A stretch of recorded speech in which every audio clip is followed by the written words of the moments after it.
Hello guys, আসসালামু আলাইকুম।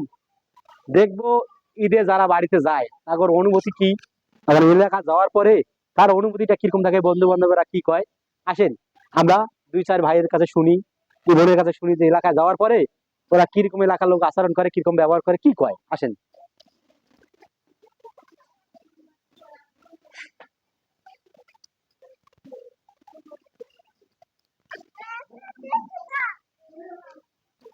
Hello, আসসালামু আলাইকুম। ওয়ালাইকুম সালাম। আপনি কেমন আছেন? ভালো আছি ইনশাল্লাহ। আপনি কি একাই থাকেন ঢাকা শহরে, না ফ্যামিলি নিয়ে থাকেন? আমি ফ্যামিলি নিয়ে দেখি। ফ্যামিলি থাকেন। আপনি কি ঈদে বাড়ি যাবেন? ঈদে বাড়ি যাবো ইনশাল্লাহ, চেষ্টা করতেছি। গত ঈদে কি বাড়ি গেছিলেন আপনি? না যাই না না, এই দিয়ে যাবেন। না, ঈদে যাবো। তা আপনার কাছে আমার একটা জিজ্ঞাসা কত কথা আছে, বলেন। যে আপনার তো লেভেলের লোক আছে, বন্ধু বান্ধব আপনার আছে। আপনাদের গ্রামে যে আপনাদের চার দোকানে আপনি যান, যা বসেন, তখন আপনার বন্ধু বান্ধবরা আপনার কি কয়? বন্ধু বান্ধব ঢাকা যাচ্ছি, হ্যাঁ ঢাকা থেকে আসছি, হ্যাঁ। কিছু খাওয়া, ঠান্ডা মান্ডা খাই। কিছু খাওয়াও, ওরাও কি খাওয়ায় না আপনি খাওয়ান? ওরা খায়, আমি খাই, খুশি হই।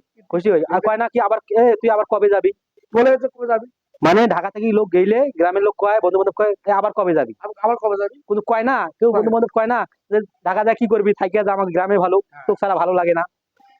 না, বন্ধু বান্ধব তো কয় হ্যাঁ, যে তুই থেকে যা, থেকে যা, তাইলে আমাদের ঢাকা শহরে ইনকাম আছে। আমি যতটুকু জানি, যতটুকু সাক্ষাৎকার আমি নিছি, বুঝেছি। সবাই কয় এই কথাটাই, যে কিরে কবে যাবি, কিরে কবে যাবি, কিরে কবে যাবি। এখন ওই লোকটা বিরক্ত হয়ে যায় যে আর থাকা যাবার নাই, আবার ঢাকায় যাওয়া লাগবে আমার। ঢাকা যাওয়া লাগবে। তাহলে আপনাকে ওই কথাই কয়?